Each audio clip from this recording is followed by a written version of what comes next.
وجعلوا الملائكة الذين هم عباد الرحمن إناثا أشهدوا خلقهم ستكتب شهادتهم ويسألون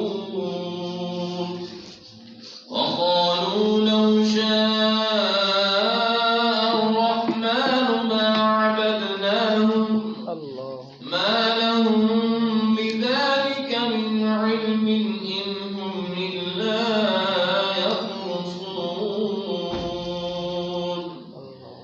أم آتيناهم كتابا من قبله فهم به مستمسكون بل قالوا إنا وجدنا آباءنا على أمة وإنا على آثارهم مهتدون وكذلك ما أرسلنا من قبلك في قرية من نذير إلا قال مترفوها إنا وجدنا آباءنا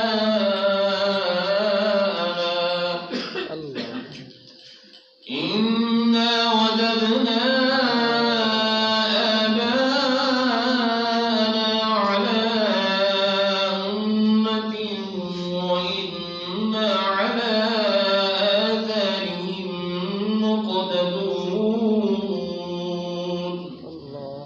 قال أولو جئتكم بأهدى مما وجدتم عليه آباءكم قالوا إنا بما أرسلتم به كافرون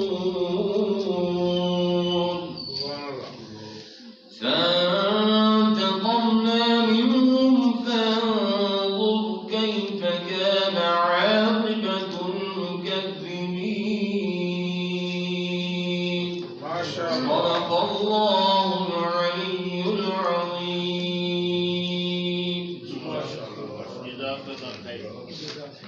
أعوذ بالله من الشيطان الرجيم.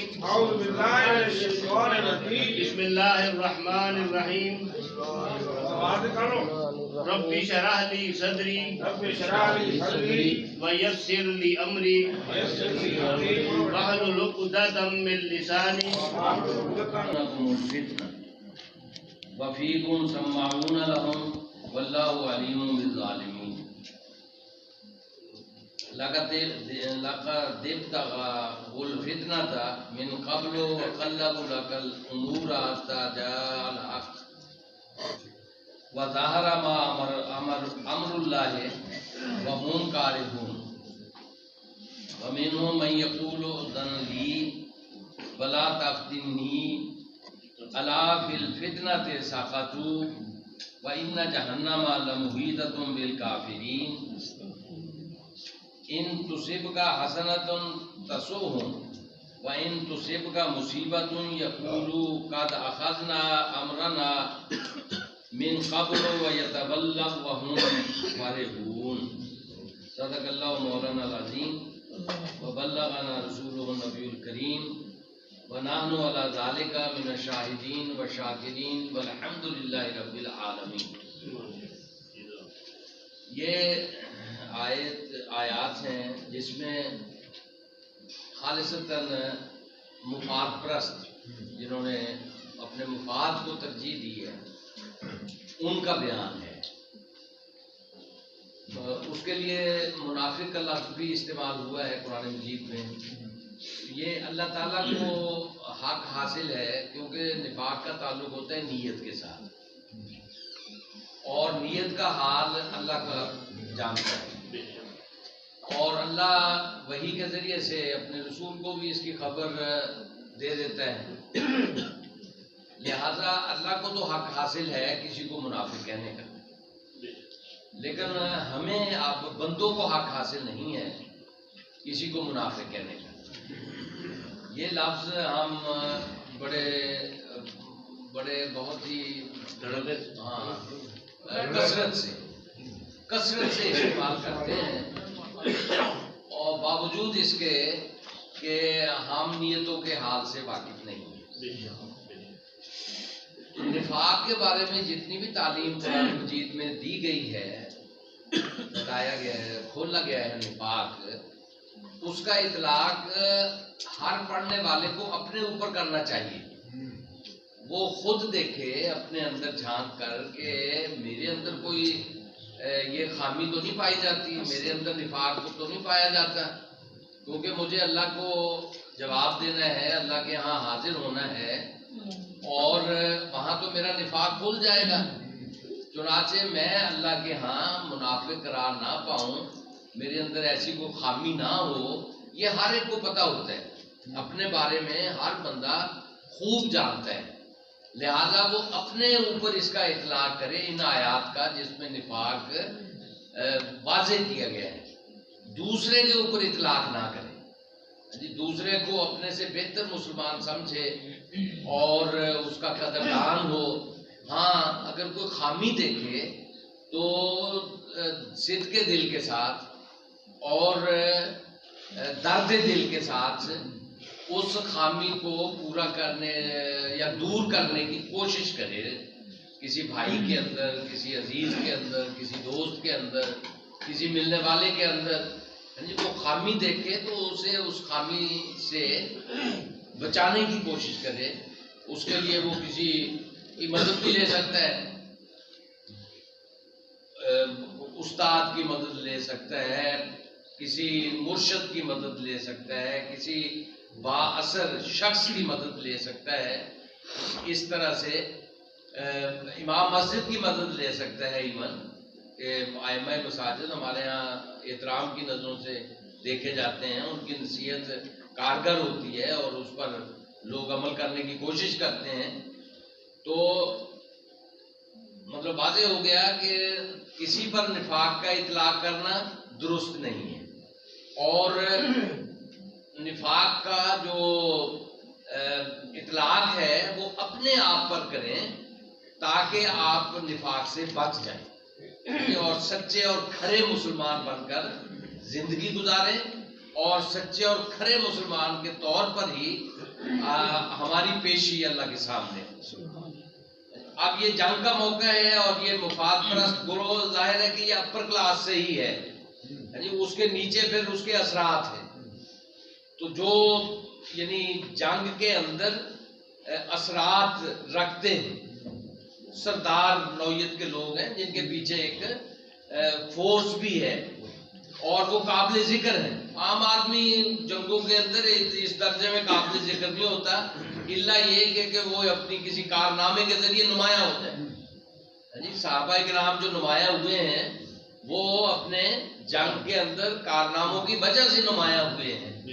جو پہلے سے سردار نہیں تھے، نچلے طبقات سے تعلق رکھتے تھے، عام لوگوں کے ساتھ کے گروہ میں شامل تھے، تو وہ اپنے کارنامے کی وجہ سے نمایاں ہوئے ہیں. جنگ کے اندر جو انہوں نے کارنامے دکھائے، جیسے طالوت کو تو اللہ نے مقرر کر دیا تھا، نہیں سوری طالوت ہی کو مقرر کیا جالوت کے مقابلے میں، ٹھیک ہے نا جی. لیکن وہاں پہ حضرت داؤد علیہ السلام نمایاں ہو گئے. انہوں نے وہ سردار کو جالوت کو قتل کیا، قتل کرنے سے ان کی بہادری سامنے آ گئی تو لوگوں کا رخ ان کی طرف ہو گیا. تو اگرچہ وہ اللہ تعالیٰ کے منتخب پیغمبر تھے لیکن پیغمبری ملنے سے پہلے وہ اپنے آپ کو ایک بہادر اور قوی شخص کے طور پر، فوجی کے طور پر متعارف کروا چکے تھے اور منوا چکے تھے. تو اسی طرح سے یہ صورت ہے کہ اب یہ جو لوگ ہیں لے کیا پہلے تو اللہ تعالیٰ نے فرمایا کہ ان کا جو خروج ہے، اگر وہ خروج کی تیاری کرتے، یعنی آپ کے ساتھ نکلنے کا ارادہ ان کا ہوتا تو وہ جنگی تیاری بھی کرتے، وہ اس کے لیے نظر آ جاتی نا. اس وقت سب کے سامنے تھی سچویشن تو تیاری بھی کرتے، لیکن کیا ہوا کہ اللہ تعالیٰ نے ناپسند فرمایا ان کا نکلنا ہے جی، اور وہ بیٹھے رہ گئے اپنے اپنے کرتوتوں کے نتیجے میں. تو اللہ نے فعل اپنی طرف اپنا منسوب کیا نتیجہ فعل ظاہر کرنے والے کے اعتبار سے. یہ بھی ایک کی ہے نا، یہ بھی آپ کو بہت زیادہ فائدہ دے گی. آج بھی اسلام جو مغلوب ہے انہی لوگوں کی وجہ سے ہے. یہ ہماری اپر کلاس جو ہے جس جو ہماری قیادت کر رہی ہے، جس میں حدیث میں رسول اللہ صلی اللہ علیہ وسلم نے فرمایا کہ کوئی کام سربلند ہوتی ہے تو ان کے علماء اور عمراء کی وجہ سے. علماء سے مراد صرف مذہبی طبقہ نہیں ہے، بلکہ پڑھی لکھی کلاس جو ہے، ہر میدان کے پڑھے لکھے. تو وہی بیوروکریسی میں ہوتے ہیں، وہی فوج میں ہوتے ہیں، وہی آپ کو فکر دیتے ہیں، وہی آپ کی یونیورسٹیوں میں پڑھاتے ہیں، وہی آپ کے لیے مختلف قسم کی پالیسیاں بناتے ہیں. پڑھی لکھی کلاس صرف مذہبی، اب علماء کا لفظ دور حاضر میں مذہبی لوگوں کے لیے مخصوص ہو گیا ہے جی. دوسروں کو اسکالرز کہتے ہیں اور مذہبی علوم کے ماہرین کو علماء کہتے ہیں. ارباب مذہب کہتے ہیں. ارباب مذہب تو میں کہتا ہوں نا، عوام علماء کہتے ہیں. تو لیکن یہ حدیث کے اندر جو علماء ہے تو اس سے وہ بات بھی سامنے آ گئی کہ حدیث میں دینی اور دنیاوی علماء کا امتیاز نہیں ہے. یہ بعد میں اب دور یعنی غلامی میں پیدا ہوا دینی اور دنیاوی، جب سے انگریزوں نے اپنے علوم آگے یہاں پہ رائج کیے، ورنہ تو سارے کے سارے علوم تھے. جی درس نظامی جو ہے اس میں انجینئرنگ بھی تھی اور اس میں فلسفہ بھی تھا، ہسٹری نہیں تھی، سیرت نہیں تھی، قرآن نہیں تھا، حدیث تھی اور فقہ تھا اور اصول فقہ تھا، ہے نا جی. تو یہ سارے کا سارا یہ کیا تھا، اس دور کی بیوروکریسی کے لیے جو علوم ضرورت تھے وہ انہوں نے رائج کیے اور اسی کو لوگ پڑھتے تھے. تو فلسفے کے نام پر کیمسٹری بھی تھی، فزکس بھی تھی اور زولوجی باٹنی بھی ہوگی کسی نہ کسی درجے میں، اور حکمت بھی اسی کے ساتھ وابستہ ہوتی تھی.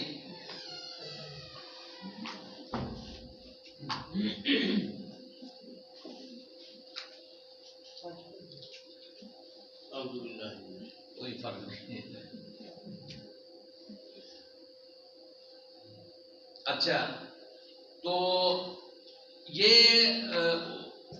کوئی قوم اگر سربلند ہوتی ہے تو اس کے پڑھے لکھے طبقے اور عمرا جو حکمران ہوتے ہیں ان کی وجہ سے، اور اگر پستی میں جاتی ہے تب بھی ان کی وجہ سے.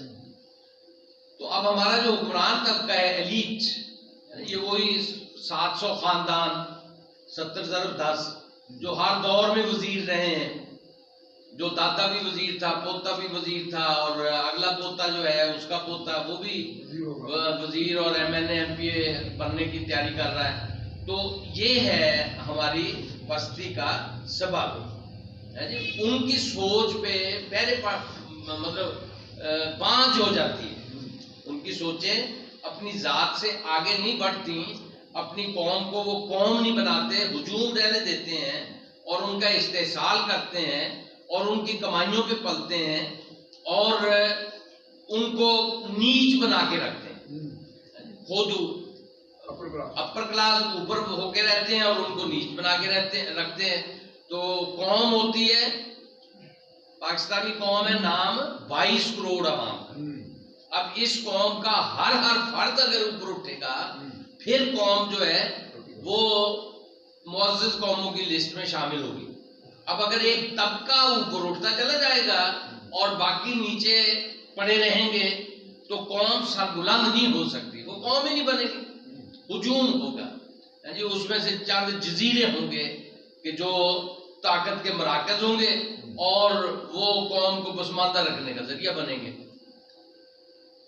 تو یہ ایک طبقہ ہے جی جو نہایت صرف اور صرف جس کے نزدیک مفاد عزیز ہے، نظریے کی کوئی اہمیت نہیں جی، ذات عزیز ہے، قوم کی کوئی حیثیت نہیں. کیا ہے پرابلم اس نوجوان کا؟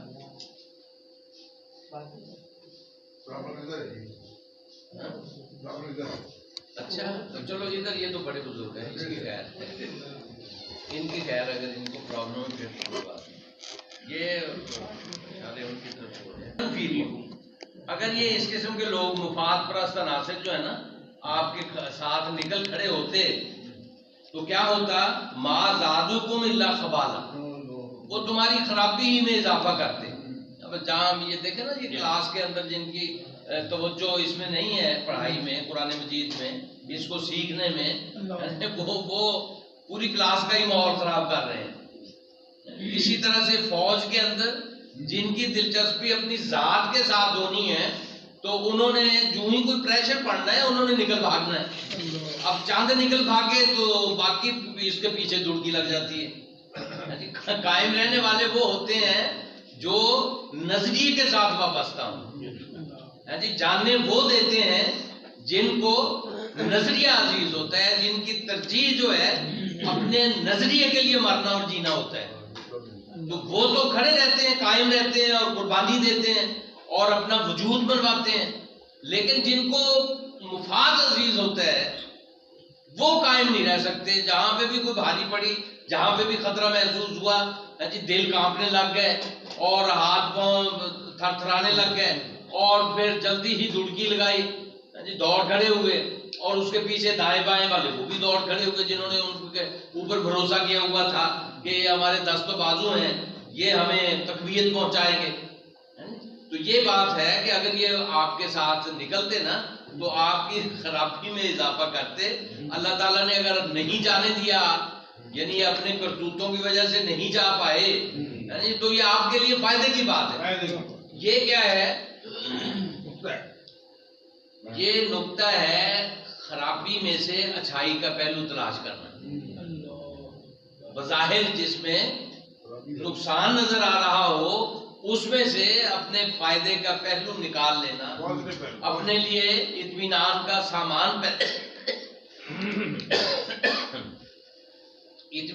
سامان پیدا کر لینا اور نگاہ اچھائی پر رکھنا، جس سے آپ کی توانائیاں بڑھیں، آپ کی قوت میں اضافہ ہو اور آپ کے اثرات پھیلیں۔ اور جو لوگ بیٹھ کے رونے لگ جاتے ہیں نا اور خامیاں کا پرچار ہے، ان کی نظر خامیوں ہی پر رہتی ہے اور وہ خامی میں سے کوئی خوبی تلاش نہیں کر سکتے، وہ ناکام رہتے ہیں۔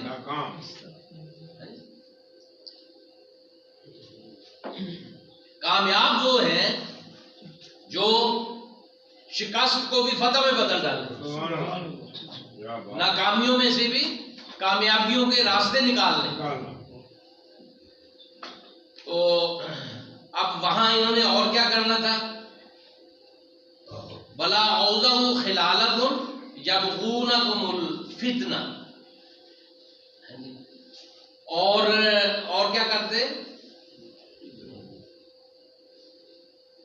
وہ تمہارے درمیان فتنہ پردازی کے لیے دوڑ دھوپ کرتے، کوئی وقت ایسا نہ چھوڑتے کہ جس میں تمہاری کوئی نہ کوئی خرابی تلاش کرتے اور تمہارے اندر فتنہ پیدا کرنے کی کوشش کرتے۔ وہ خبریں پھر ایسے یعنی بے چینی پیدا کرنے اور ایسی ایسی چیزیں نکال کے لانا کہ جس کی طرف لوگوں کی توجہ نہیں جاتی، یعنی آپ کو اب کھانا ٹھیک نہیں ملا، آپ کو پانی ٹھیک نہیں ملا، لو جی آپ کا کوئی ہوتا تو آپ کا کوئی پرسان حال ہوتا، دیکھیں جی اتنے دن سے پڑے ہوئے ہیں اور کوئی پوچھنے نہیں آیا۔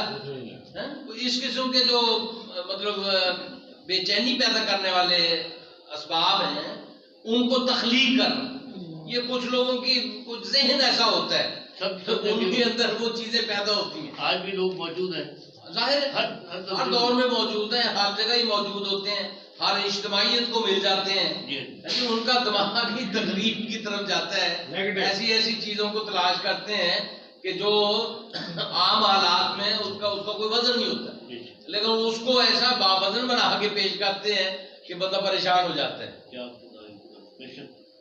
وَفِيكُمْ سَمَّعُونَ لَهُمْ، اور رہتے تمہارے اندر اور سن کے لیتے تمہارے دشمنوں کے لیے خبریں، تو تمہاری اپنے ان حامیوں کو پہنچاتے جو مطلب جتھا بن جاتا ہے نا، ہم خیال لوگوں کا، ہر جگہ ہم خیال لوگوں کا جتھا بن جاتا ہے.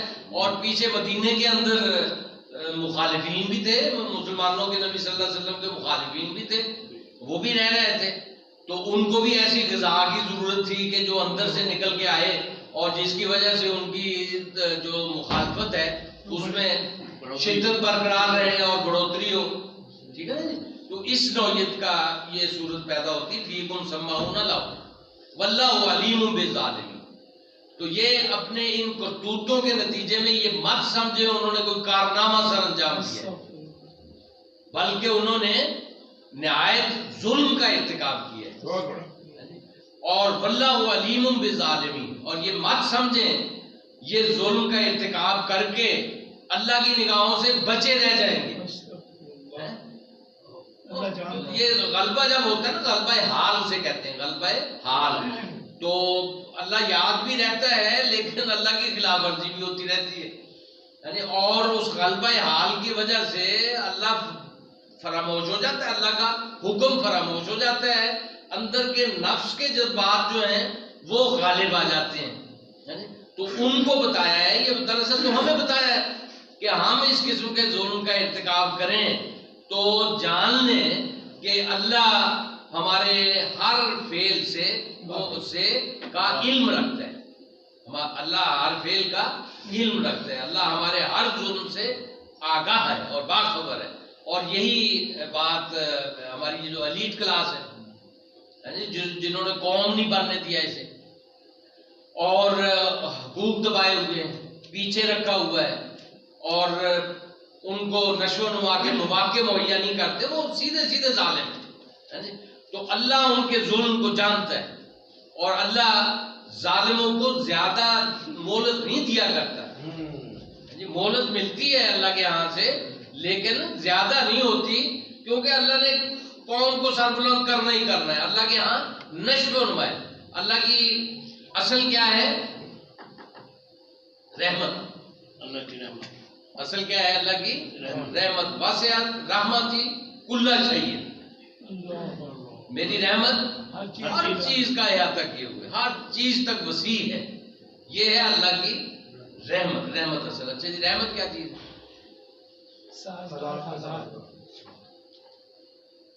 حالات کے ساتھ کس حالات کا؟ پرسکون زندگی گزر رہی ہو، دینی بھی دنیاوی بھی. نہیں، وہ لفظ کون سے حالات کا سازگار ہونا ہے؟ یہ اسلام کا غلبہ ہو، مخالفت نہ ہو. نشو و نما. نشو و نما کے لیے سازگاری. نشو و نما کے لیے سازگاری، یہ ہے رحمت. رحمت کیا ہے؟ نشو و نما کے لیے سازگاری. یہ کائنات ابھی ناتمام ہے شاید کہ آ رہی ہے دمادم صدائے کن فیکون. کن فیکون، یعنی وہ شاعر سنتا ہے اپنی روحانیات سے، کانوں سے، کہ آ رہی ہے دمادم، ہر دم صدائے کن فیکون آ رہی ہے، ہو جا، اور وہ شے ہو جاتی ہے. اللہ حکم فرماتا ہے ہو جا، اور وہ شے ہو جاتی ہے. تو گویا اللہ کی تخلیق کا عمل جاری، اور ہر چیز بڑھوتری کی طرف گامزن ہے. ہر چیز بڑھوتری کی طرف گامزن ہے، اور وہ اللہ کی رحمت سے ہے. اللہ کی رحمت کیا ہو گئی؟ نشو و نما کے لیے سازگاری. اللہ نے ہر چیز کی نشو و نما تو اس کو مقدر کر رکھی ہے، اور اس کے لیے اپنی رحمت وافر مقدار میں عطا کی ہوئی ہے، یعنی اس کے لیے سازگاری پیدا کی ہوئی ہے. ٹھیک ہے. تو جو انسان نشو و نما کی راہ میں رکاوٹ پیدا کرتا ہے وہ اللہ کی رحمت کو روکتا ہے اصل میں. تو اللہ کی رحمت تو روکنے والی نہیں ہے، وہ تو صرف اللہ نے انسان کو اختیار دیا ہے، اما شاکرم و اما کفورا، شکر گزار بن کر رہے یا ناشکرہ بن کر رہے. تو اللہ کے دیے ہوئے اختیار سے کو استعمال کر کے انسان یعنی اکثر تو خیر تخلیق کرتے ہیں اور بعض شر بھی تخلیق کر دیتے ہیں. تو اس وجہ سے نشو و نما میں سازگاری رہنے کی بجائے کچھ رکاوٹیں پیدا ہو جاتی ہیں. اللہ نے اختیار تو دے دیا لیکن ساتھ بتا دیا کہ یہ فعل جو ہے نا یہ ظلم ہے اور ظالموں کا اللہ مددگار نہیں ہے. اللہ مددگار ہے محسنین کا، مومنین کا، صابرین کا، ٹھیک ہے جی، مسلمین کا، جو اللہ کے اطاعت شعار ہوں اللہ ان کا مددگار اور معاون ہے. تو یہاں فرمایا واللہ علیم بالظالمین، اللہ تعالیٰ ظالموں کو خوب جانتا ہے. لَقَدِ ابْتَغَوُا الْفِتْنَةَ مِنْ قَبْلُ وَقَلَّبُوا لَكَ الْأُمُورَ حَتَّى جَاءَ الْحَقُّ وَظَهَرَ أَمْرُ اللَّهِ وَهُمْ كَارِهُونَ. تو کیا ہوا جی کہ تمہارے گروہ کا حال یہ ہے کہ ابھی ان میں بہت سے ایسے لوگ موجود ہیں، نہیں یہ ہو گیا، اس سے پہلے بھی ان لوگوں نے فتنہ انگیزی کی کوشش کی. لَقَدِ ابْتَغَوُا الْفِتْنَةَ، انہوں نے فتنہ برپا کرنا چاہا، ٹھیک ہے جی، من قبل، اس سے پہلے بھی.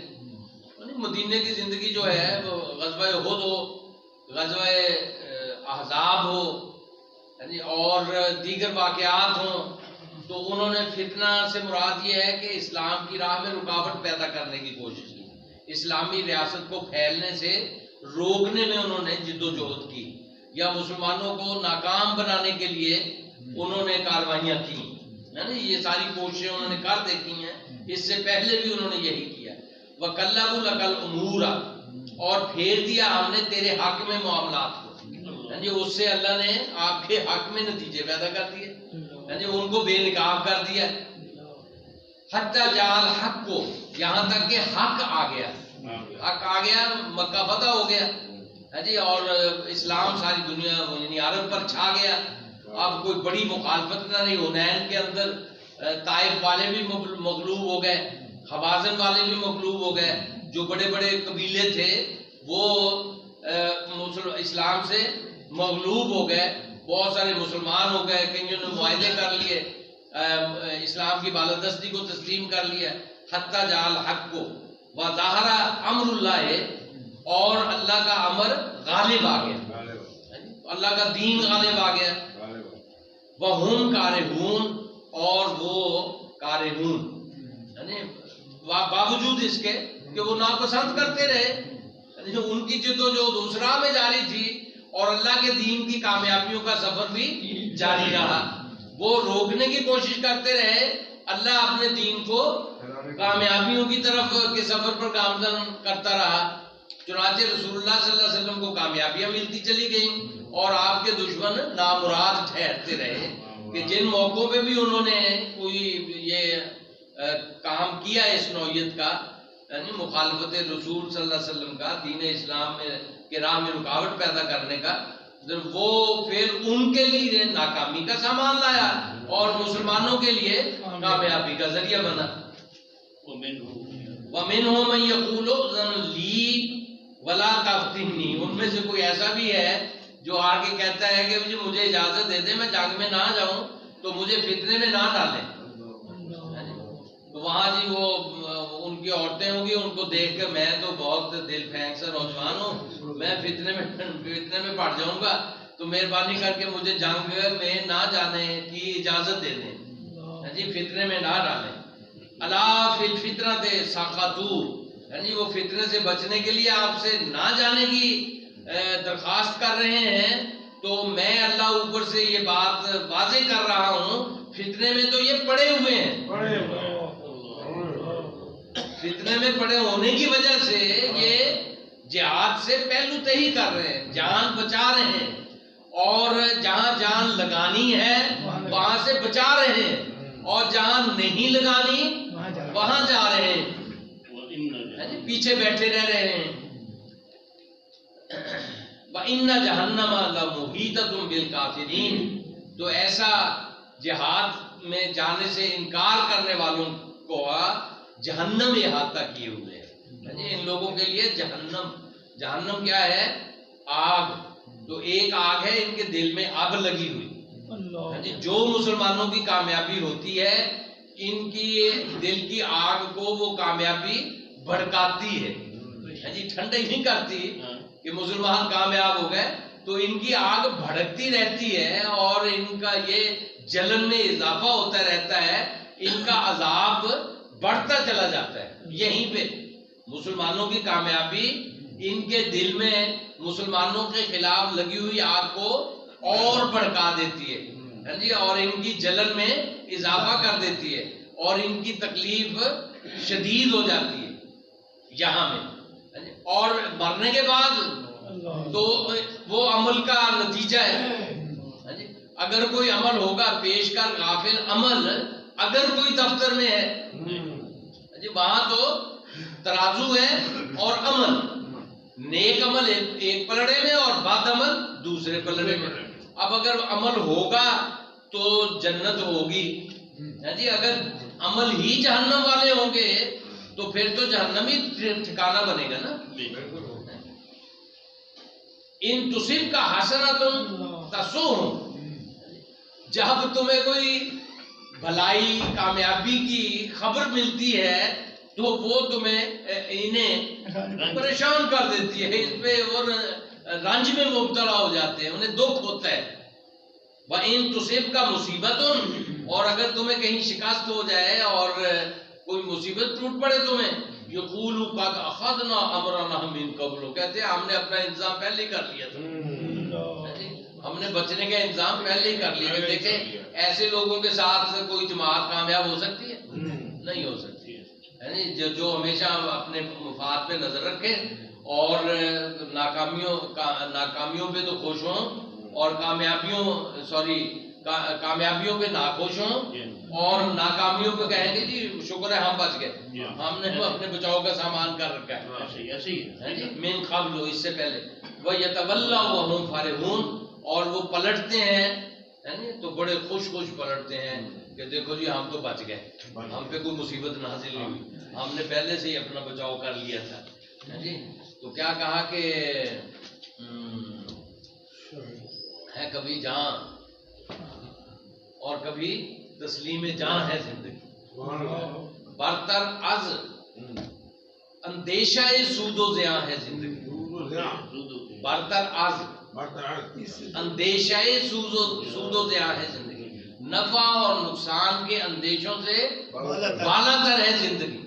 ہے کبھی جان، کبھی تو جان دے دینا زندگی ہے، کبھی جان اور ہے کبھی جان بچا لینا زندگی، ہاں کبھی ہے کبھی جان اور کبھی تسلیم جان ہے زندگی۔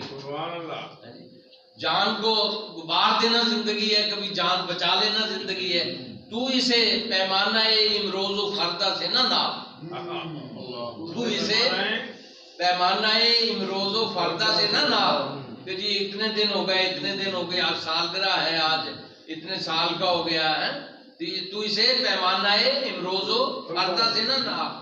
جاویدان پہم رواں، ہر دم جوان ہے زندگی،